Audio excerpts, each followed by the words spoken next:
मागील 2-3 दिवसांपासून आपण पाहतोय की प्रचंड असा जल्लोष साजरा केला जातोय। सुनीता विल्यम्स ह्या स्पेसमधून परत आल्यात, अंतराळातून परत आलेल्या आहेत आणि त्यामध्ये भारतीयांचा सुद्धा नंबर मागे नाही आहे। भारतीयांनी सुद्धा खूप ठिकाणी आपण पाहतो की लोकांनी जल्लोष साजरा केला, ते आनंदाने नाचत होते, गात होते, काही लोक आतषबाजी करत होते, काही लोक मिठाई वाटत होते। आणि आपण भारतीय लोक कशासाठी खुश आहोत की त्या एक भारतीय वंशाच्या महिला आहेत यासाठी। तसं तर त्या अमेरिकेच्या आहेत, अमेरिकेचं नागरिकत्व आहे त्यांचं, पण आपल्यालाही आनंद झालाय त्या गोष्टीचा आणि तो आपण साजरा करतोय हे जागोजागी आपल्याला दिसून आलेलं आहे। आणि मला वाईट या गोष्टीचं वाटतं की खरोखरच भारतीय लोक हा आनंद साजरा करण्याच्या तरी विचाराचे आहेत का, हे त्यांनी स्वतःला विचारलं पाहिजे। मी असं का बोलते असं तुम्हाला वाटत असेल तर आजही आपल्याकडे ग्रह तारे यावर विश्वास ठेवला जातो। त्यानंतर स्वर्ग नरक ह्या कल्पना आहेत। आपण पाहतो की स्वर्ग म्हणलं की आपण वर बघतो, नरक म्हणलं की वर बघतो। म्हणजे स्वर्ग जर समजा स्वर्ग अस्तित्वात असला असता तर सुनीता विल्यम्स ह्या 9 महिने 14 दिवस अंतराळात राहिल्या, त्यांना कुठेतरी तर स्वर्गाचं दार दिसलं असतं, त्या अप्सरा दिसल्या असत्या, पण असं कुठेही झालं नाही। याचा अर्थ स्वर्ग नरक ह्या भंपक कल्पना आहेत। ग्रहांची दिशा आपण म्हणतो, कोणाला शनी लागलाय, कोणाचा मंगळ भारी आहे, तर त्या सगळ्या ग्रह ताऱ्यांमध्येच त्या अवकाशामध्येच 9 महिने 14 दिवस राहिल्यात। म्हणजे ह्या सुद्धा जे प्रकार आहेत ते अतिशय फसवणुकीचे आहेत।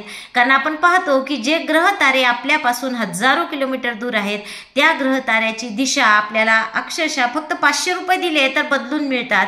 म्हणजे पंचांग काय सांगतं, पंचांग पाहून आपण तिथी ठरवतो।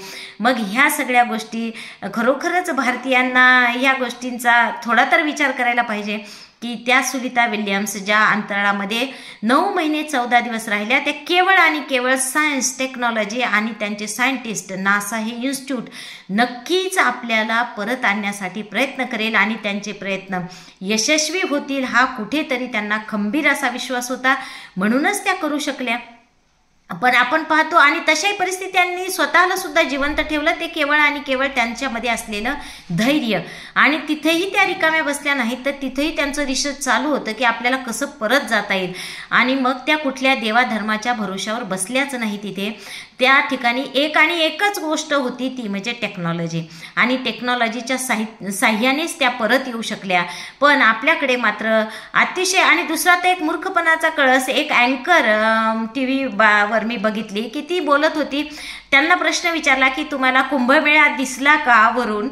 तर ठीक आहे, किती म्हणजे कुंभमेळा दिसलाही असेल, तुम्ही भारतामध्ये तर खूप त्या कुंभमेळ्याचं 45 दिवस आपण पाहिलं की तेच चालू होतं, 1.5 महिना।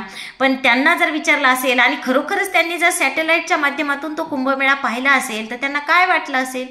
कारण कुंभमेळ्यात काय होतं, कुंभमेळ्यात नागडे साधू, गांजांचा धूर आणि तिथे असलेलं जे काय आहे ते सगळंच आता आपणही बघितलं आणि त्यांनी ते बघितलं असेल तर त्यांना काय वाटलं असेल। म्हणजे जग कोणत्या टोकाला जातंय आणि आपण कोणत्या गोष्टीमध्ये अडकलेलो आहोत, हा तो जल्लोष साजऱ्या करण्याआधी नक्कीच सुनीता विल्यम्स ह्या भारतीय वंशाच्या आहेत, याचा मलाही अभिमान आहे। पण हा जल्लोष साजरा करण्याआधी या सगळ्या गोष्टींचा सुद्धा आपण कुठेतरी विचार करायला पाहिजे, एवढंच मला म्हणणं आहे। या ठिकाणी थांबूयात, धन्यवाद।